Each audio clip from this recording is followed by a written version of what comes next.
Dos nuevos modelos de cápsulas compatibles para cafeteras Nespresso. Una será línea italiana y la otra española. Son dos blends diferentes. El café italiano es mucho más aromático, más bajo en cafeína, y el español tiene más robusta, entonces es más cremoso y más fuerte. Entonces sí dependerá de cada persona lo que más le guste. Haremos una demostración de cómo funcionan los diferentes tipos de cafetera y cómo sale el café según la intensidad. También hay que remarcar que la cápsula es 100% natural el café y la cápsula biodegradable. Vamos a empezar.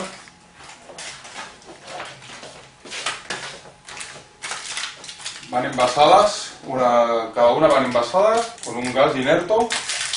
Es decir, hasta que no abrimos el paquete no pierde nada de aroma. Siempre primero purgaremos la máquina.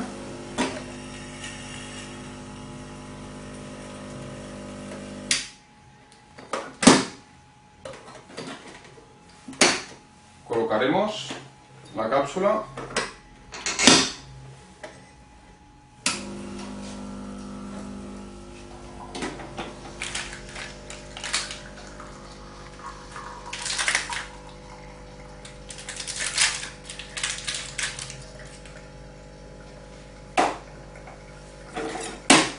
Como hemos comentado, purgamos para calentar la cafetera.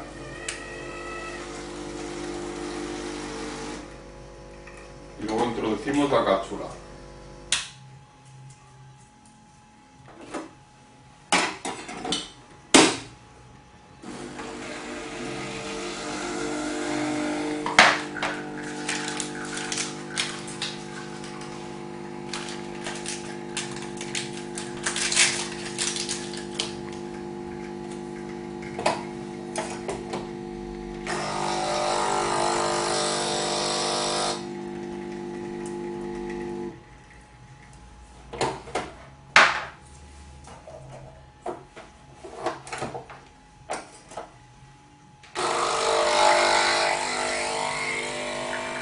Como podéis comprobar, funciona en cualquier modelo de máquina.